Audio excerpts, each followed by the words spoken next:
Hey, welcome back to the show. I thought today I'll dial in a Master of Puppets style tone. I'll be using the Victory VX Kraken Mark II, but you can pretty much go about this the same way using any amp. It's just the same principle that matters. We're pretty much just going to be boosting some bass, skipping out the mids, adding a bit of treble for crunch, and there's a fair bit to get through, so I'll just jump in.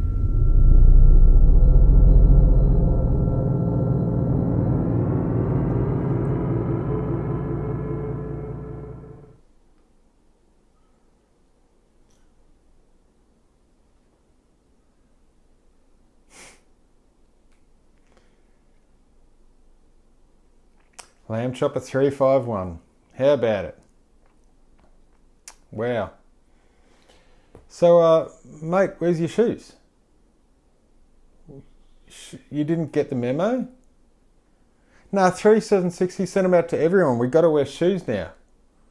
No, it's not an earth thing. We got to wear shoes. Yeah, look, just go out in the garage, get yourself some shoes. I've got some sitting there. So the trick to a lot of Metallica rhythm tones, it's not about all the gain that you just dial in, and it's not about scooping out all the mids either. It's really just having a really tight sound. You just take out enough mids that it just sounds scooped, but in the mix you still need to be heard. So in that case, mate, they're my good Vans. They're my pro skates. I haven't even worn them. You meant to get the old ones. Put them on. Whatever. Now let's just play something.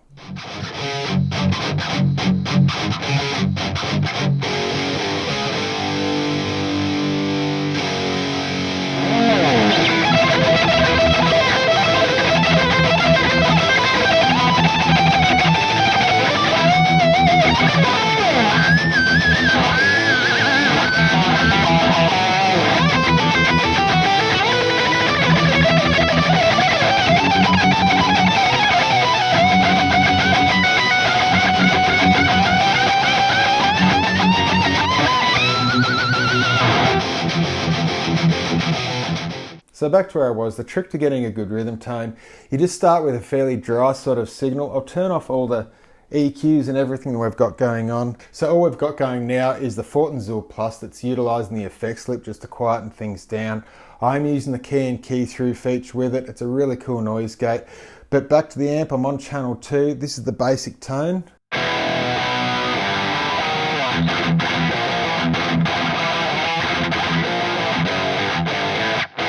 I generally start with a high gain channel with the gain around noon, and then with the bass I just see where things are at with the amp, just where it's really tight, it remains focused. And sometimes if you just turn up a little bit too much bass, things get flabby, but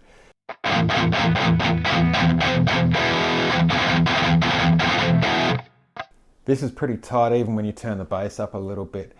And then for the mids, we all expect Master of Puppets to be really scooped, but I'll just back them off slightly. You try and just get the bare minimum sort of mids removed from an amp. You don't just take them all out, you just take the bare minimum just to get you in the ballpark, because that's the way that you're going to punch through in a mix, that's the way you're going to be heard, but you still retain that sort of scooped or swept sort of tone.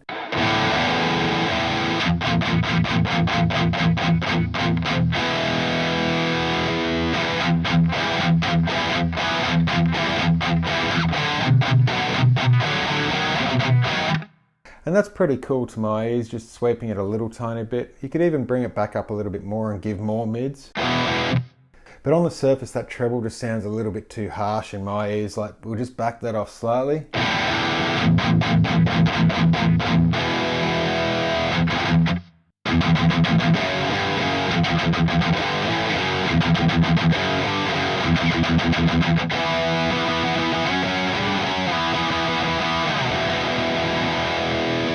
And that sounds like a really good starting point if you're just going to use the amp.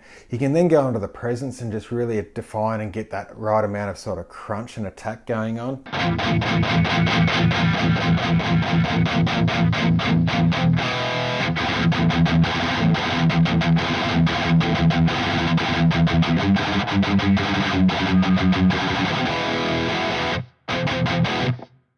And just dial it in like that. If you're just using the amp, And if you can on YouTube, there's a lot of isolated Metallica guitar tracks getting around for Master of Puppets and things. And if you just listen to the isolated guitar track, it makes it a lot easier to extract those other instruments and just hear what the actual guitars are doing, as I find it really difficult sometimes to really try and pinpoint what a guitar tone is doing when there's all these other instruments involved. If I can't get hold of any isolated tracks, I'll just look for a portion in a song where there's only just the guitar, like an intro to a riff or something like that, and I'll just repeat that until I feel that I've got the right sort of tone going on just to match it. But for me, that's a great rhythm tone just using the amp.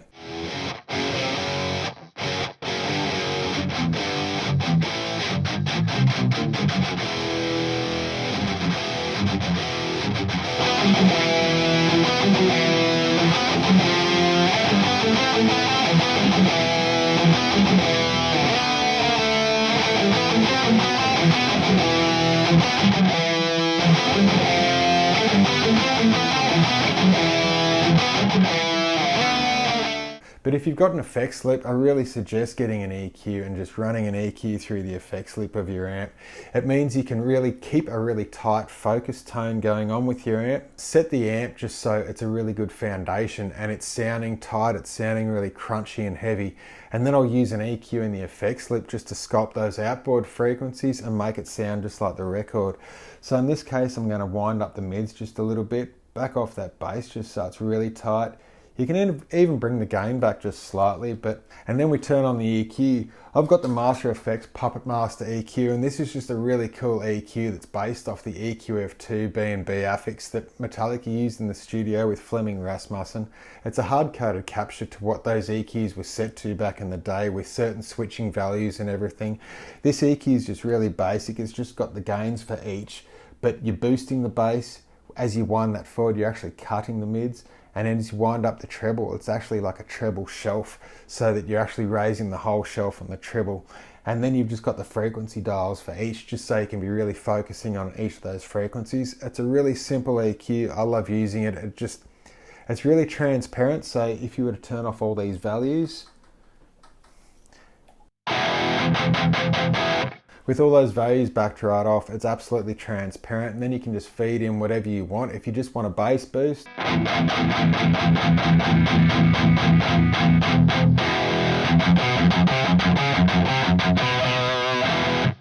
that way you're retaining the really tightness of the amp, but you're still adding that heavy bass just to the output.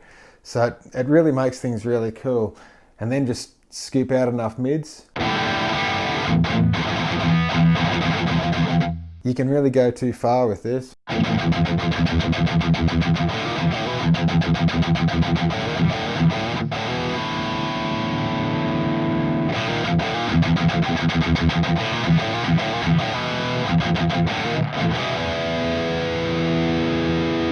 And then just wind up some treble. And with the treble, then you can just work out the frequency. Because this is a high shelf filter, you're bringing in the whole lot of the treble from that point on. So it's better off, I often with this one, I have the frequency set just a little bit far, just so that you're not going to saturate too much treble when you bring it on board. But you can really set things to crunch up.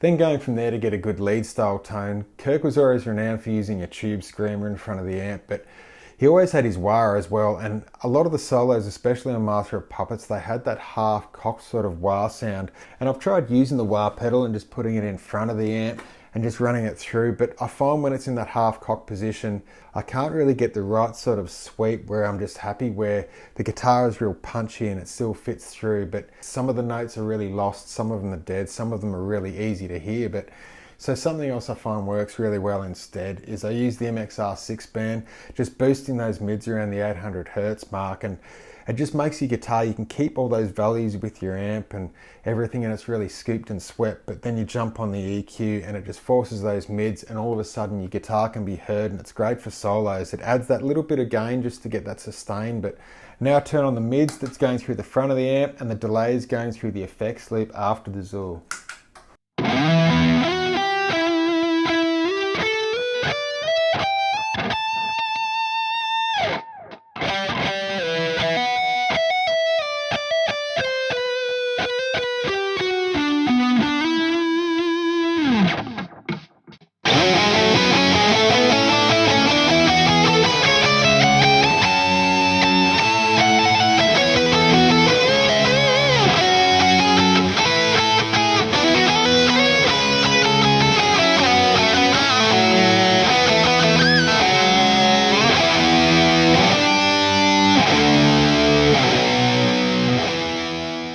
You can hear there how the voicing just changes and the mids focus through, and the guitar's a lot easier to hear, but it just seems to still fit in the mix nicely because your bass tone is still the same, you're just adding a little spike to it.